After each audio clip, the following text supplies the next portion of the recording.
Tanggalin pala. Good morning! Woohoo! Can we give a clap offering to our living God? Hallelujah! Hallelujah! God is wonderful. Ano? Amazing talaga si Lord. Hallelujah. Dali. Ayan. Alright. So, technology. Ayan. Merry Christmas, everyone! Hallelujah! So, we are excited. Actually, this is our Christmas week, no? Kasi next Sunday, it will already be after Christmas. So, this is Merry Christmas, everybody, ano? How do you like Christmas? Parang hindi masyadong excited, no? Hindi masyadong excited. Sister Kyla, talagang more powerful talaga dito. Talagang power na power, feel na feel, ano? So, but the reality is, for many people, in this year, no, for many people, it seems like, hindi masyadong feel yung Christmas. You know, there are, people who are sick. Just like, uh, I don't know, I'm trying to reminisce, no? Remember yung last year natin na Christmas party. It was talagang bonggang-bongga, talagang it was a blast. Everything was like, talagang bigay, todong bigay. but this year, just like, I don't know, for many people, it feels like, it must be dry, hindi medyo, kulang ng arangkada, no? And because right now, no, there are some things that we have enjoyed last year that we cannot, for some reason, we cannot enjoy it right now because of this situation. Wala yung mga talagang Christmas shopping, talagang nagkakaano natin. Ano kaya mga paprapol natin? Wag ganito. It's less, just like, and for some people naman, there are a lot of events, big events that are like, they are canceled, nowhere to go. Parang masyadong dry, masyadong, it's limited, And some other people, hindi man din sila shopping kasi, walang trabaho, na lay off, all these things, So, kami, we have decorated ng Christmas sa bahay, no? Nag-decorate ka nga ng Christmas, wala namang makakakita. Walang bisita. Di ba? Ang pagod-pagod ka maglagay ng mga Christmas tree, mga Christmas carol, ang mga kung ano-anong mga decoration dyan. Wala ka namang bisita. Hindi makikita yung manger mo, yung Christmas tree mo na talagang ginawa mo, talagang dinamihan mo talaga ng Hello Kitty, ganon. Hindi nila makikita. Di ba? Parang we feel like separated, But despite of this, how can we still have a meaningful Christmas? How can we still celebrate? We don't have to cancel Christmas because it's not all about this. There is a great meaning of Christmas, and this morning, we're going to reveal to us, we're going to show to us the real meaning, the real essence of Christmas. We have to go back to the beginning of what is Christmas is all about. What is this celebration all about? What is the idea that is in the Christmas? And today, this morning, we're going to see that idea and the meaning of Christmas. The meaning of Christmas, the Word became human being. The Word became human being. Sabi niya dito, the Word became human being and live here. He lived among us. Yung Word. What is this Word? The idea, the message. Whatever God wants to say, yung message, yung Word of God, yung whatever God wants to tell us, the Word, the message, yung God Himself, yung buong deity ng God, the whole everything about God, yung buong luwalhati ng Diyos, the Word that He wants to tell us, that Word, it became human being. That it lived among us. Itong tandaan natin, the Word, yung salita, the Word, the message, whatever God wants to tell us, it became human being. And we know that human being, who is that one is? It is Jesus. It says here that He is the Son of the Father. And the Son of the Father is none other than our Lord Jesus Christ.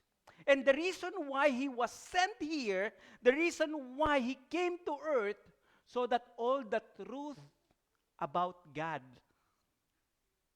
came down to us. Meaning, the message of the Lord, everything God wants to say, everything that God wants to reveal to you and to me, to all of us, whatever God wants to give to us, it became Jesus Christ. So anything you want to know about the Lord, it is Jesus. If you want to know the truth about the Lord, that is Jesus. Kasi, the more we get to know Jesus Christ, the more we get to know the Father. Why? Because the Word, whatever the message, whatever everything about God, it was put to Jesus Christ. So, anything you want to know about the Lord, it is Jesus Christ. Kailangan we get to know Jesus Christ more. The more we know about our Lord Jesus Christ, the more we get to know the Father. I just want to give you the background of the book of John. Yung book of John, hindi si John yun, si John nandun. Yung book of John, actually, it is the last, there are 4 Gospels. Matthew, Mark, Luke, and John. John is the very last Gospel that was written. So yung Gospel of John, it is like a summary of all the 3 Gospel. Kasi yung 3 Gospel, Matthew, Mark, and Luke, these are called synoptic Gospel. That means these are saying almost similar. But John is different. He looked Jesus Christ in a different angle. So yung Gospel, there are 4 Gospel. Parang they are looking the Lord Jesus Christ in different angle. Parang yung camera natin. Diba? May camera dito, it looks me on this angle. Minsan may camera tayo doon, it looks me on that angle, side view. And dito, yung close-up. Same true with the gospel. It is looking our Lord Jesus Christ in different angle. I have a chart over here. The very first gospel that was written is the book of Mark. In the book of Mark, he is saying yung audience ng book of Mark are the Romans. So these are the Gentiles, Romans, kasi hindi sila Jew. Yung Matthew, the audience of Matthew are the Jewish people, the religious leader. Those people who think that they are the chosen people of God, the chosen people of the Lord. And these people, they are waiting for the king. Because remember, there is a promised king to these Jewish nations that who will set them free and who will bring them back. Ina-study natin sa book of Ezekiel. And there is this Messiah that they are waiting. But Matthew is telling them, you know what? That Messiah that you've been waiting, that king that you've been waiting, dumating na. It came already in the person of our Lord Jesus Christ. But you are still waiting for a Messiah, you're still waiting for a king, but I'm telling you, that Messiah, that king, has arrived already. He came in the person of Jesus.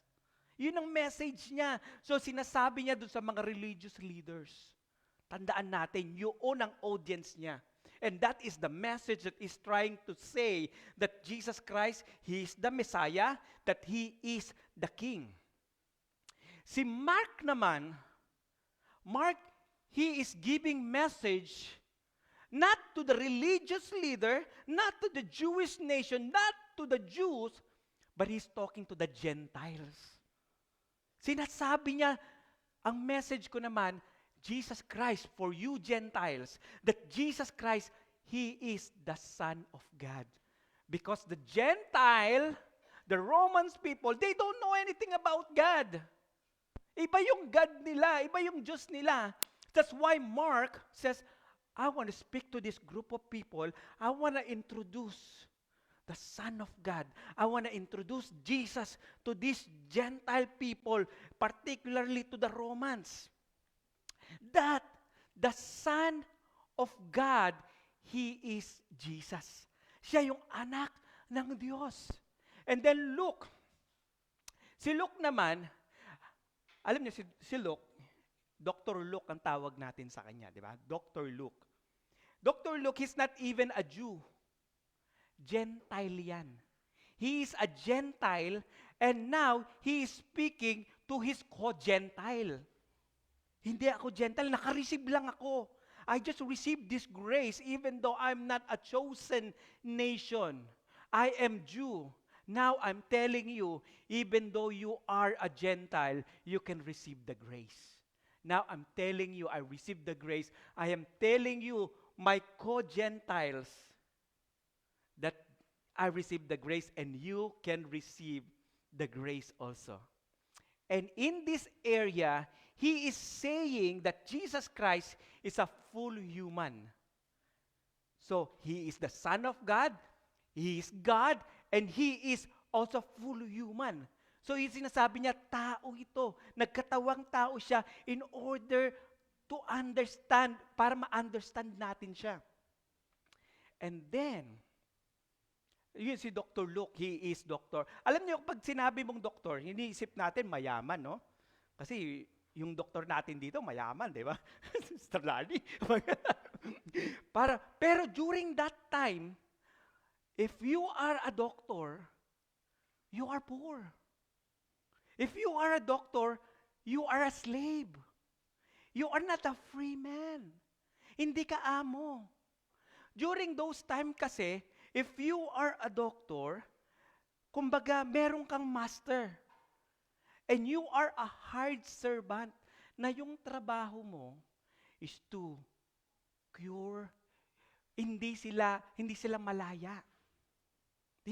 That's why Luke, he's a doctor, but he said, I am a servant.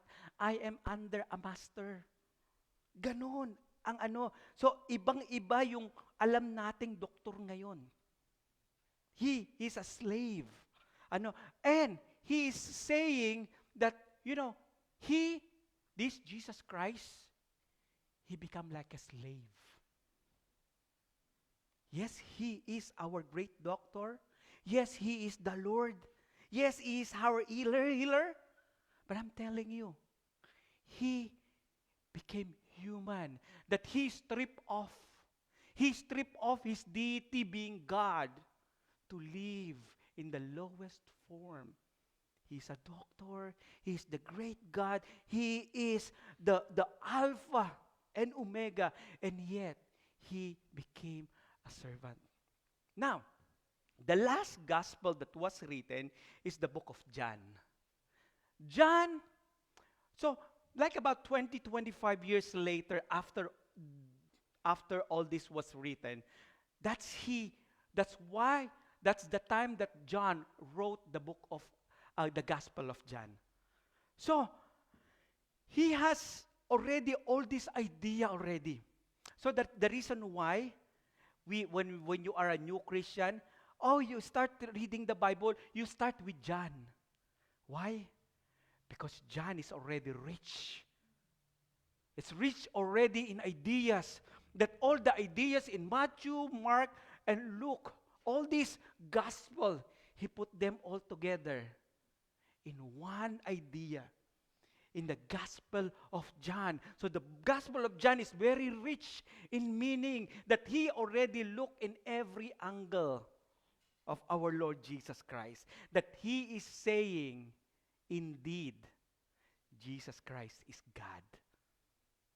That he is the Messiah, he is the King, he is the Son of God, he is a whole 100% God and 100% human.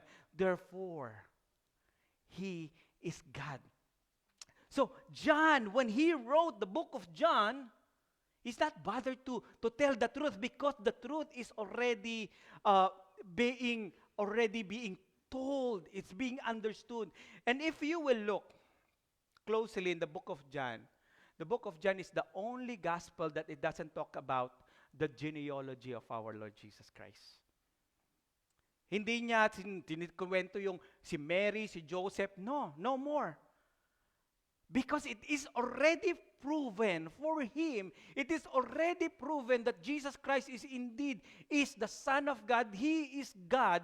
So I don't have to prove it with genealogy. I don't have to prove it with his birth. No.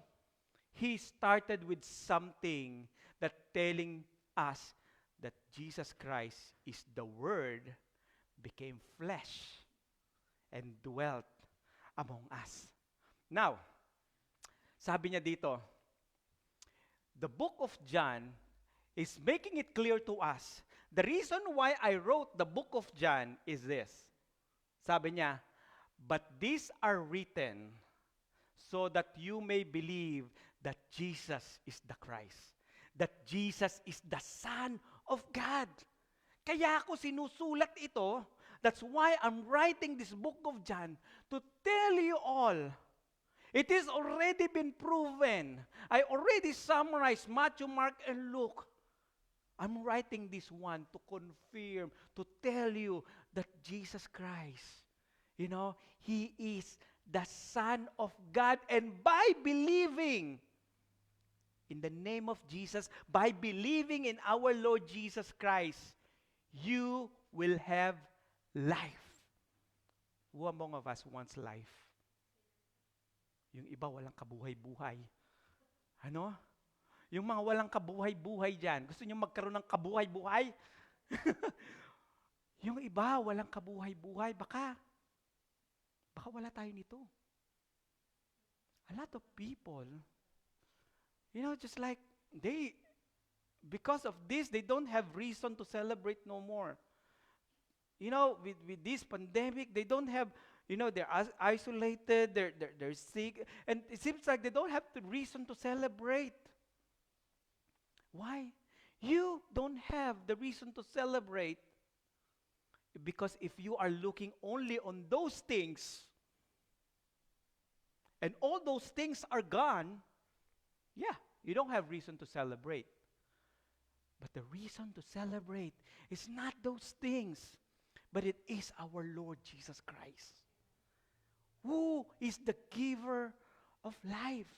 So regardless what happened here, regardless what happened in the situation that we have, it doesn't matter. Because that is not the reason. That's like what Sister Rochelle said earlier in her exhortation. Jesus Christ is the reason for the season. Jesus Christ is the reason why we are celebrating here. So regardless what will happen, we still have the reason to celebrate that Jesus Christ. So that's why if Jesus Christ is the Son of God, He is the message of God. He is the Word that became flesh. He is the representation of God. So that means our focus of our understanding, the focus of our knowing should be focused on our Lord Jesus Christ. If we focus ourselves on our Lord Jesus Christ, we get to know the Father. We get to know the Lord. So, today, we will focus on our Lord Jesus Christ. Jesus is the Word. Sabi natin kanina, that the Word that became a human being. The Word, the message of the Lord became flesh.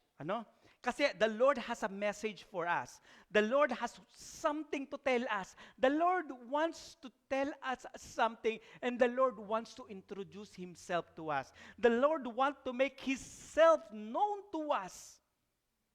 But we cannot go up there and to know God.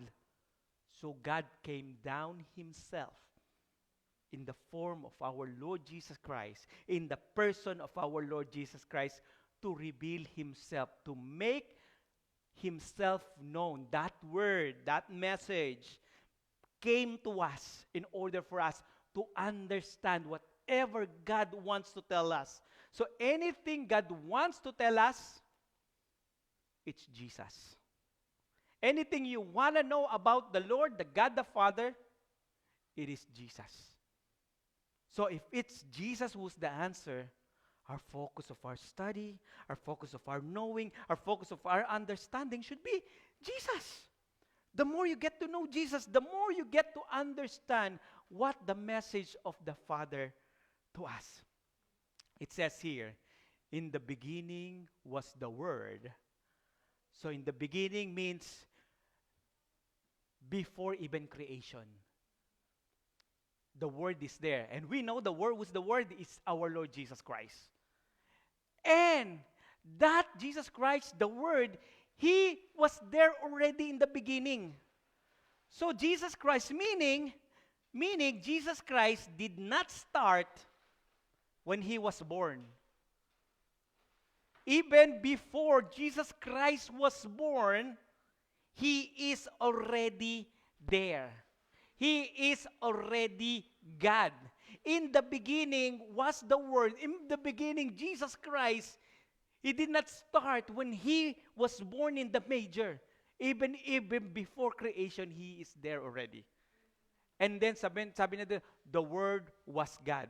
It is telling that Jesus Christ, the Word that became flesh, He is with God.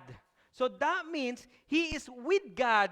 That means when God created everything, heaven and earth, before even creation, Jesus Christ was there because He was with God even in the beginning.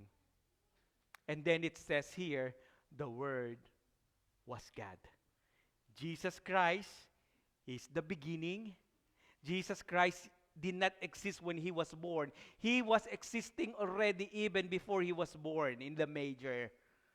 And Jesus Christ was with God in the beginning, even during creation.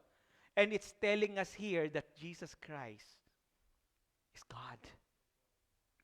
Jesus Christ is God. In this verse, there are two things. There are two things that I want to share to you. Today, we're going to learn some theological terminology. Ayan. Yan. Kailangan natututo din tayo ng mga theological terminology, para naiintindihan natin yung ibig sabihin nito, para matalino yung dating, no? Pero, there are two things that I want to show to you and to tell you, two very important theological terminology. Madali lang siyang intindihin, In the beginning was the Word, and the Word was with God, and the Word was God, Okay. The first thing that we want to see, that Jesus Christ is transcendent. Ano yung transcendent? Transcendent, ibig sabihin, above and beyond. Natandaan natin on our midweek service, last time, natuto tayo ng isang theological terminology, regeneration. No? Yung regeneration, that means make things new. Yung heart of stone, I will change it to the heart of flesh, a heart that is responsive. Ang tawag doon, regeneration. Today, we're gonna learn another theological terminology. Number one is transcendent. When you say transcendent, ang ibig sabihin ng transcendent is above and beyond. Ibig sabihin, something out of the ordinary. Meaning sabihin, Jesus Christ is up, above and beyond. Kumbaga, Jesus Christ is up there, and you are down here. He is too high, too beautiful beyond description, too marvelous beyond words. You cannot even comprehend. You cannot even understand. You cannot even fathom the depth of His deity. Because He's above and beyond. Kumbaga, hindi mo siya ka-level. Hindi tayo magka-level. Ano? Sabi, yung level ng Lord high. Ang level mo mababa. And because, mataas siya. Remember, He's there in the beginning. He's no beginning. He's the Alpha and Omega. How is that? It's too much. Sabi nga ni Sister Kyla kanina sa prayer niya dito, it's too much for me. Ano? Talagang it's too much. It's too much for us. Because why? Because God is transcendent. Masyadong mataas yung knowledge. Hindi kaya ng brain ko. Nagno-nosebleed ako. But the good thing, He is not just transcendent, He is also immanent. Ano naman yung immanent? Hindi mo kayang maintindihan ng Diyos. God is too high. God is, we cannot go up there. But He is immanent. That means, immanent, bumaba siya. Immanent, that means, He stripped off His deity, being God. He lowered down His level. Binaba niya yung kanyang level in order for us to understand Him. Immanent. He was up there. He's transcendent. But He, immanent. He went down to our level. Hindi natin siya kayang maabot. We cannot phantom the deity. We cannot go up to the Father. Sinong pwedeng pumanik doon sa langit para alamin, Lord, I want to know you. Hindi mo kaya. Hindi ka kaya magpumanik. Walang hagdan, But Jesus Christ, the Lord, through Jesus Christ, He came down. Sabi nga ni Sister Kyla, it is not our idea to do it. It is the Lord's idea. Why? Because He is immanent. He is transcendent up and beyond, above, beyond comprehension. But He, immanent. Lower down, bumaba in order for us to understand. Kaya sabi niya dito, the Word became human being. Kaya siya naging human being kasi bumaba siya. Remember, He is God. Remember, He is deity right there. But He stripped off His deity, bumaba siya to become human being kasi immanent. Kasi yung utak mo, maliit. Yung utak ni Lord, malaki. Hindi mo maiintindihan. Okay, hindi mo maiintindihan. Liliitan ko rin yung utak ko. Para maintindihan mo. Alam mo, we have a dog. Alam ko merong somebody doesn't want dog, no? Si Chiki. Chiki, you do not pee there. You pee over here, okay? Only here. You don't poo over there, you poo over here only. Tapos si Chiki nakatingin lang. Naku, Chiki, kung pwede lang akong maging aso para sabihin ko sa'yo, now, you don't poo there. You don't pee there. You pee and poo over here only. Kung pwede lang akong maging aso, just to tell you, ganon ang ginawa ng Lord. Kung pwede lang akong maging tao, para maintindihan mo, yung utak mo ang liit, hindi mo maintindihan, okay, I'm gonna go down to your level. I'm gonna go down. That's why the Word, beyond description, too wide, too beautiful, beyond description, became human being in order for us to understand, in order for your little brain will understand. And it says here that He lived among us. Tumira siya dito. When He lived here on earth, He set the people free. He made the people understand. He made the people sick, healed. He even raised people from the grave. And this God, the Word of God, He lived among us. The reason why Jesus Christ came here on earth, it is because Jesus Christ is no longer, the Lord, the God the Father, the love of God is no longer being introduced so well.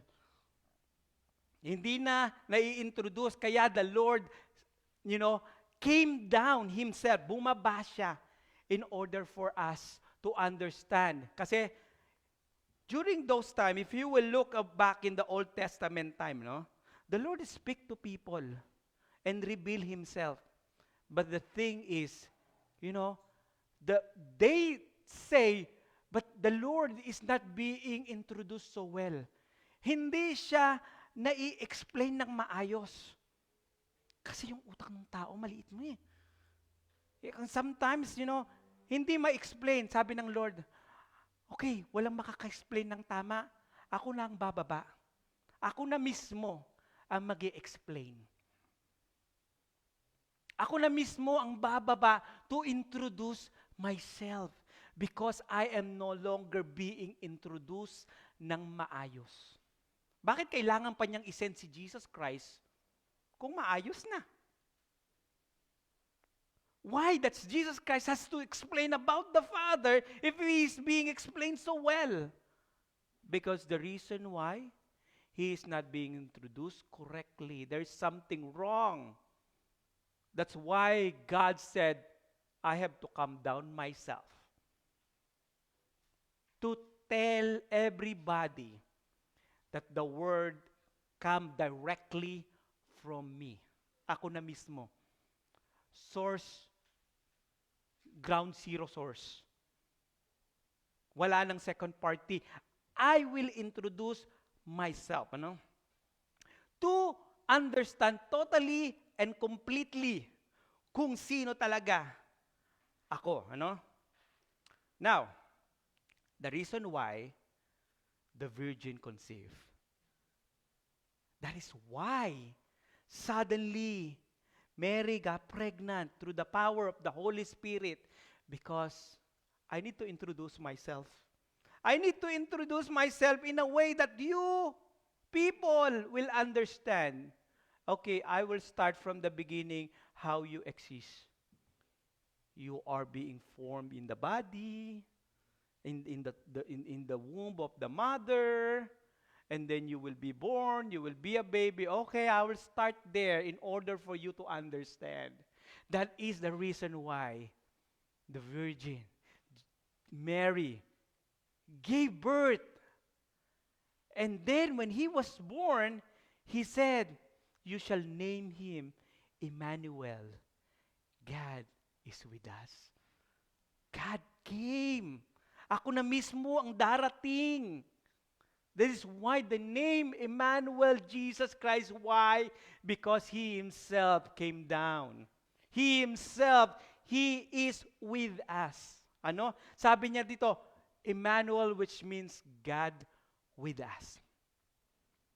If you feel right now, that God is far, if you feel like you are isolated, ang layo ng Diyos, God is closer than you think. It says here, He is Emmanuel. He is with us. And when you feel God is far from you, guess who moved? Guess who moved away? It's you. Because God is with us. Kung iniisip mo ang layo ng Diyos, you are the one who moved. So God is closer A lot of people feel like they're alone, isolated. They cannot get to see people. They cannot get to near other people, quarantine. But you know what? I'm telling you, God is with you.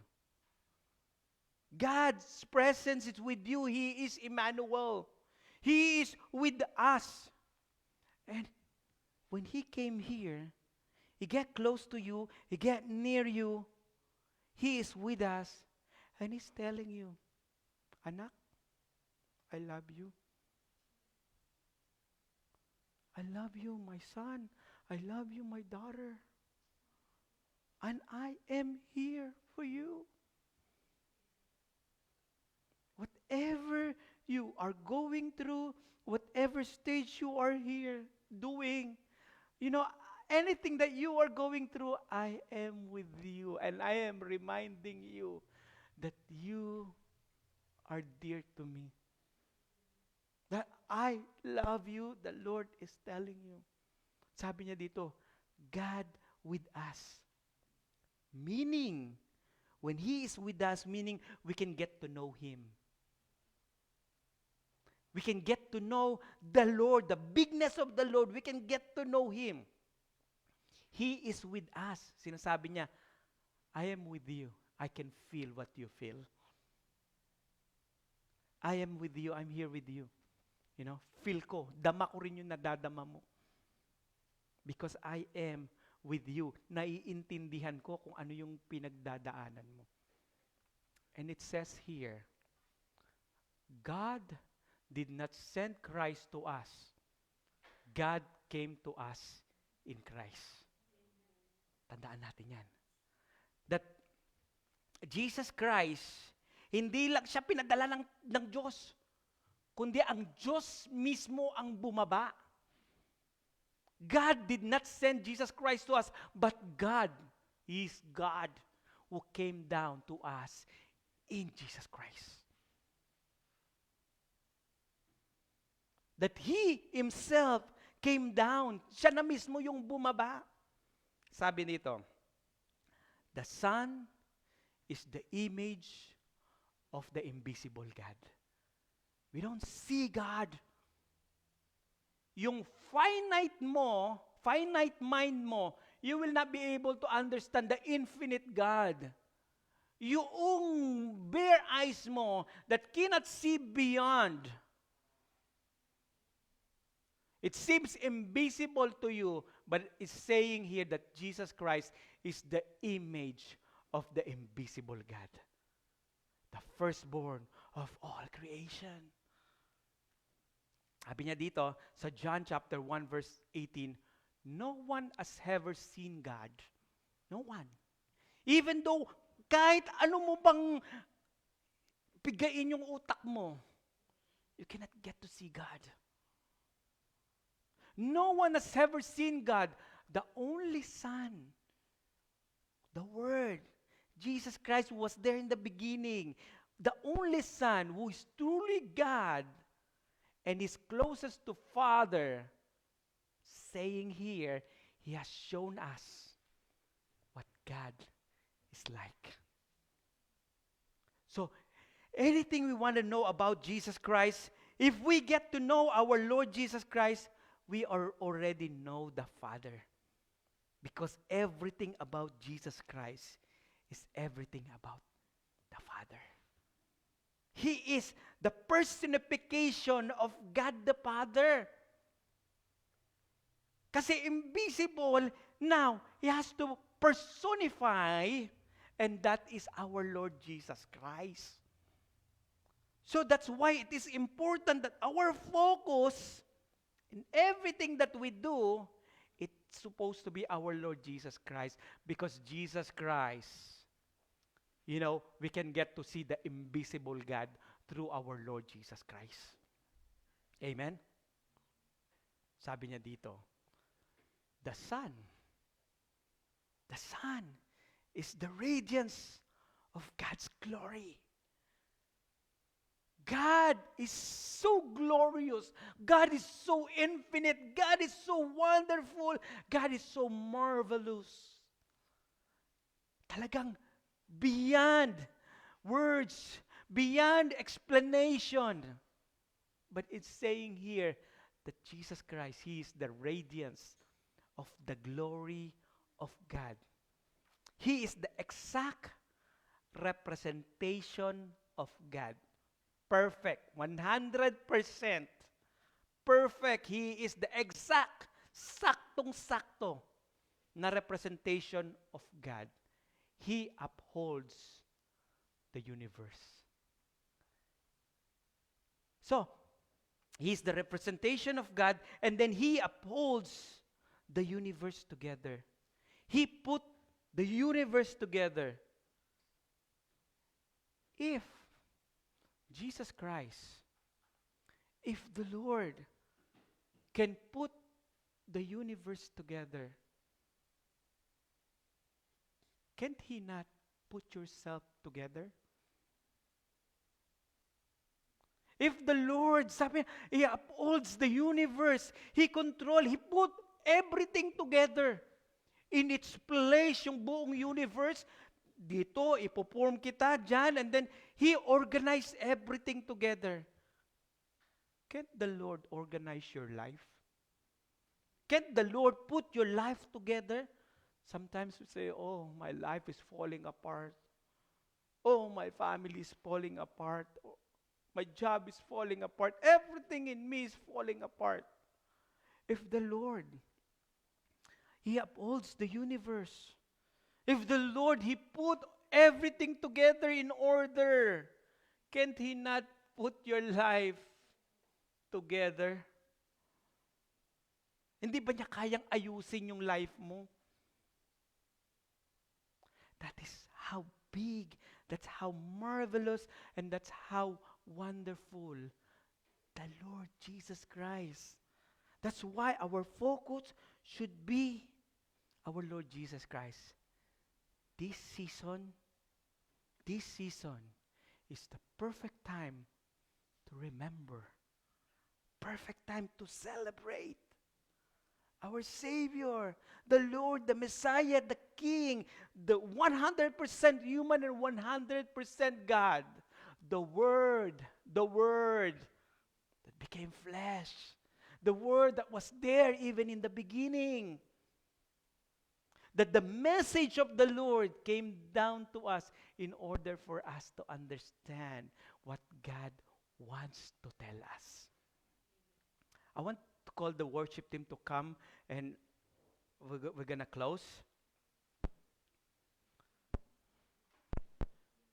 So the question is Jesus Christ enough for you? Is Jesus Christ, just having Jesus Christ Himself, is He enough to celebrate the season? Strip off everything. Strip off whatever people, the way people celebrate. Strip off all of those things. Is there still reason to celebrate? Is Jesus Christ Himself enough to celebrate? God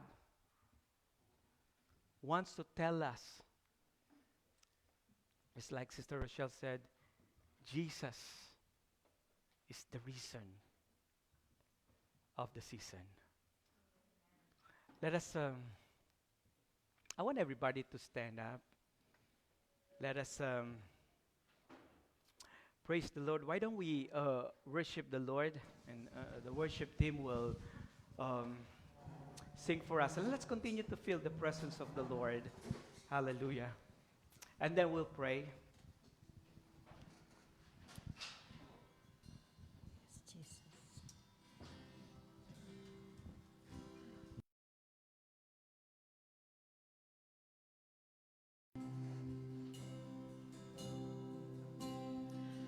What gift of grace is Jesus my Redeemer? There is no more for heaven after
with us. His name is Emmanuel. God is with us. Powerful Lord. He wants to reveal His greatness, His goodness, His awesomeness, His deity to us. He wants to reveal Himself to us. And He came down through our Lord Jesus Christ. God is with us. Even though you might feel that you are alone, you might feel that you are separated, you feel like you are quarantined. But I'm telling you, God is with you. The presence of God is with you. He will never leave you. He will never forsake you. Even to the end of the earth.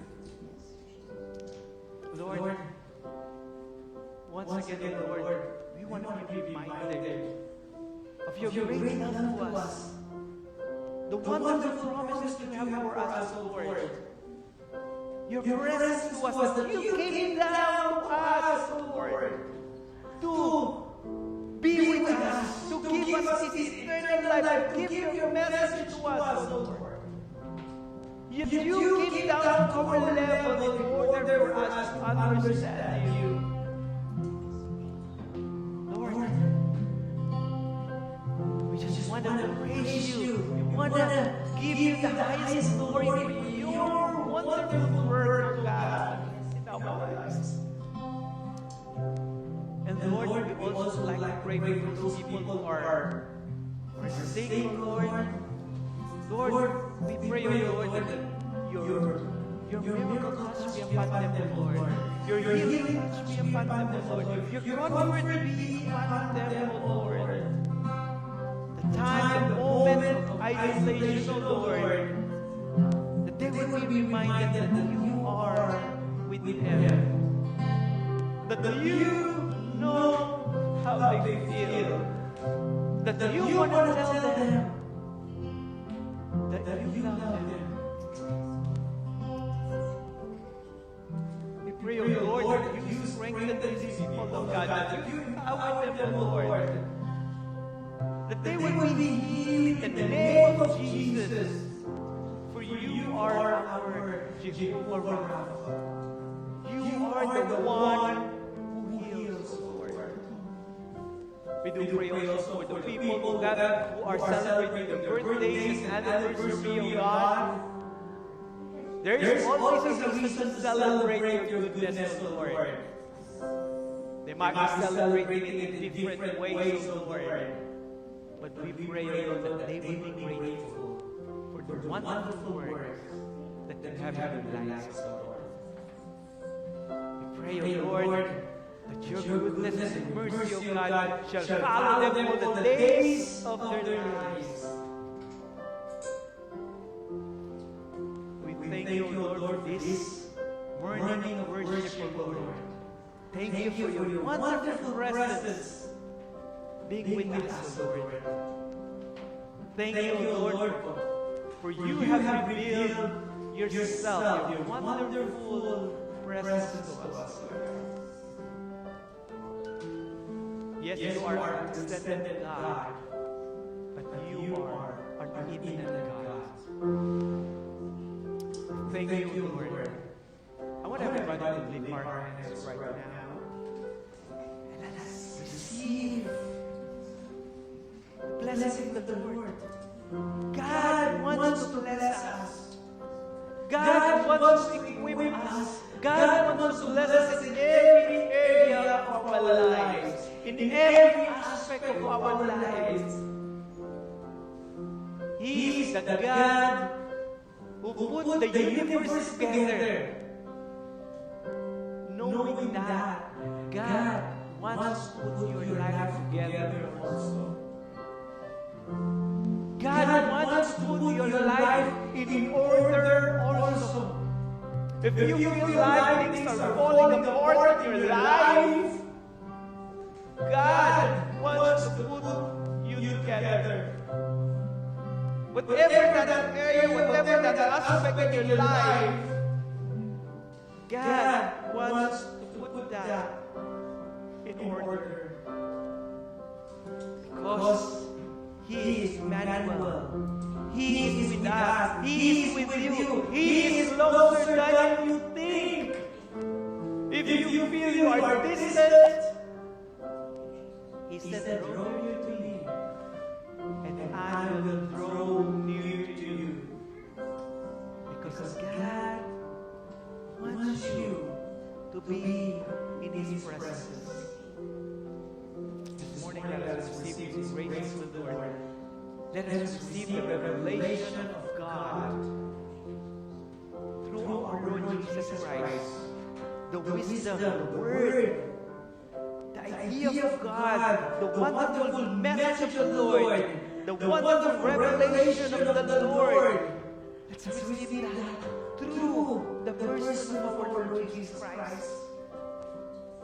And through the power of the Holy Spirit, the Holy Spirit that is leading us, the Holy Spirit that is teaching us, the Holy Spirit that makes us understand this great and wonderful two big ideas of God. That the Holy Spirit makes us understand. It is the wisdom of God to know that the Lord Himself. Let us receive. Let us receive. Tell yourself, I receive. I receive. Let us receive this blessing of the Lord. We thank you, Lord, for this great and marvelous love, Lord. This is great and wonderful blessing that we are receiving right now. Thank you, Holy Spirit, for being with us in our worship, Lord. Thank you, God, for filling us with your wonderful mercy, Lord, with your wonderful presence, Lord. Let us receive this grace. Hallelujah. In the name of the Father, of the Son, and of the Holy Spirit, everybody say, Amen.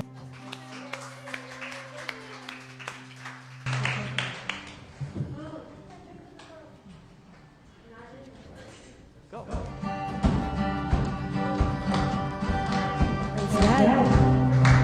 God bless everyone. Let's sing joy to the world.